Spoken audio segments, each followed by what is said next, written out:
and pull down what you need. And thank you for your call. Thank you for your nationalactionnetwork.net. Nationalactionnetwork.net. One word. Thank you for your call. Let me go to Mark in Baltimore, WOLB 1010, home of Senator Larry Young, who's on his way this way. Mark? Hey, how you doing, Rev? Hey, what's up, Mark? Hey, man, it's always good to talk to you, man.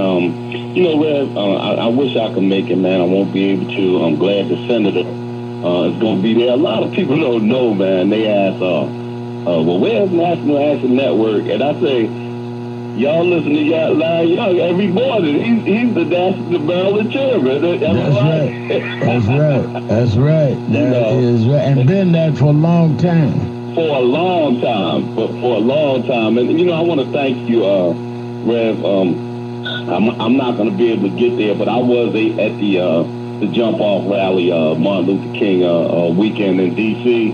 Yes. And a lot of people don't know, man, or might not know that Bernie Sanders came on your show, and him and the senators met that Sunday. I'm so glad to have him back, Rev. I'm so glad to have him back, man. What I'm excited about is the people all over America, man, that's out there and that's fighting for us, man, because when President Barack, 8 years, man, it's really ridiculous that all you had was obstructionism and racism, and now they still have the House, the Senate, and the presidency, and still do nothing.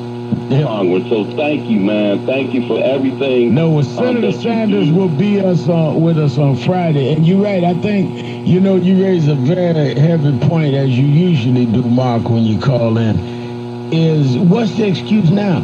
You've got the House, you've got the Senate, and the White House. And they can't even get a health bill out because they don't have one. They had built their whole movement, and you and I have spoke about this before, against Trump. They weren't for anything. They were just against President Obama. Their whole message was tear him down. They had no idea, policy, or concept of what to do. So they've not come up with health care. They've not come up with how to build a wall. They've not come up with tax reform. They've not come up with anything but tearing down in the criminal justice system what President Obama did. And for people to entrust the country in the hands of people so vile is something we just can't sit by and let happen. That's right. And Rev, a lot of people, man, you have a youth that people don't realize this, man.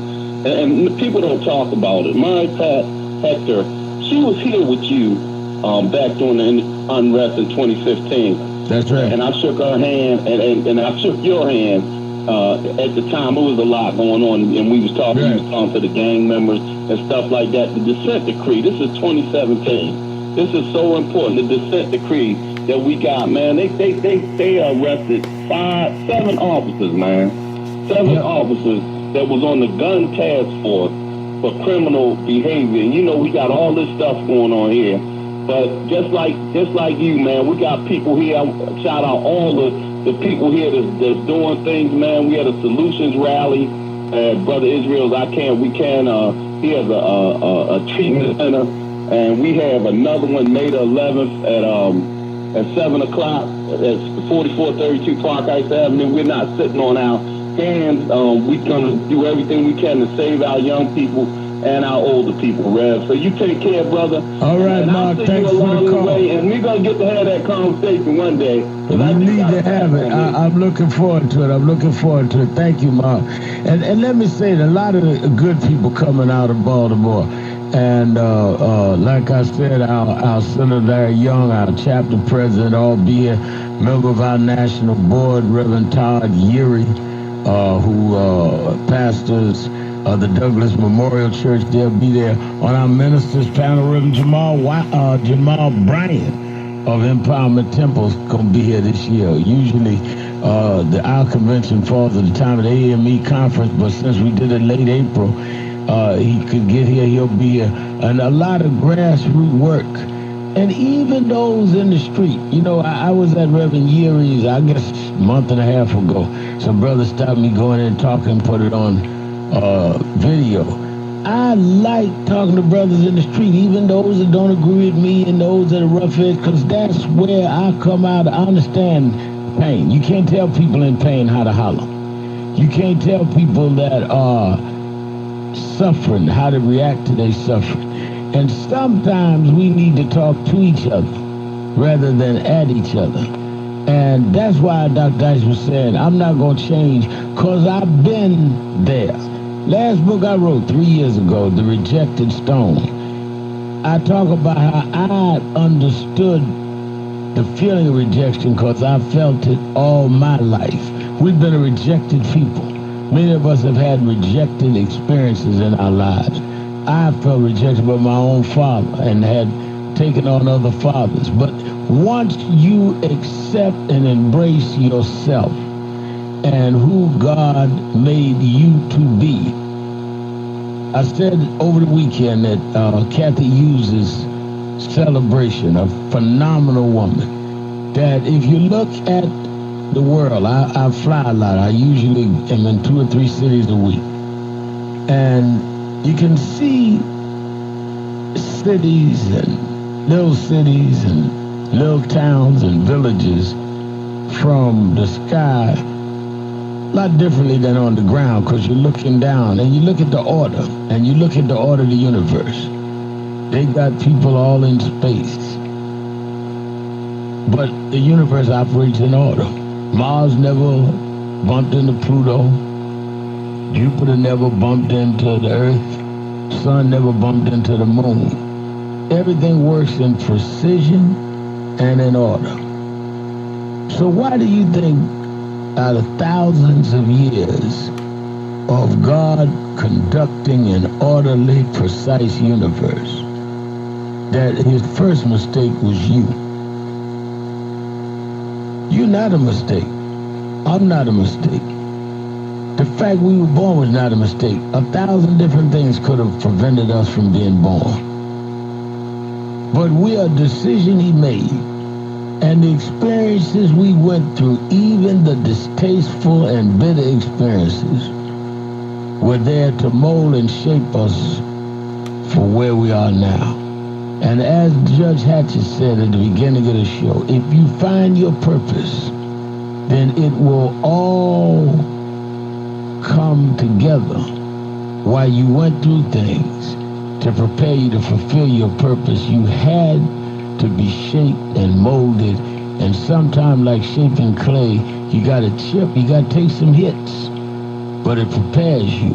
And if you're not prepared, it's because you haven't discovered your purpose, so you can understand this happened to get me ready for that. And once you get that purpose, and once you stop downing yourself even for your mistakes, and once you stop living by chance but living for a reason, rather than just going season to season. Once you get there, all the lights go on, and can't anything stop you, because God did not make a mistake when he made you. And he didn't make a mistake when he made me. When I talk to all these families that have committed themselves to justice because they are the family of victims, they found their purpose. And one of my purposes is to stand and give voice to them that did not have a voice, because they need to be heard. And I don't care how much America wants to ignore them. I'm going to do all I can to make them be heard, because I know that the longer we can make them be heard, the longer we can and will be able to make change. Because people can't hear the voices of pain long without saying, wait a minute, something's wrong there. So yes, we've had a setback, but we didn't have a cancellation. We still on the journey, and we're going to get where we headed to. We will not be trumped. Talk to you from the National Action Network Convention tomorrow. Let me thank Judge Hatchett. Let me thank Dr. Michael Eric Dyson. Let me thank Governor Terry McAuliffe. And, of course, let me thank all of you that called in listened to you that called in and couldn't get through, but hung in there anyhow. Remember, whatever you do, wherever you go, however you feel, tell somebody, tell anybody, tell everybody. Reverend Al told you personally, keep it real. Keep it real. Keep it real. I'll talk to you tomorrow.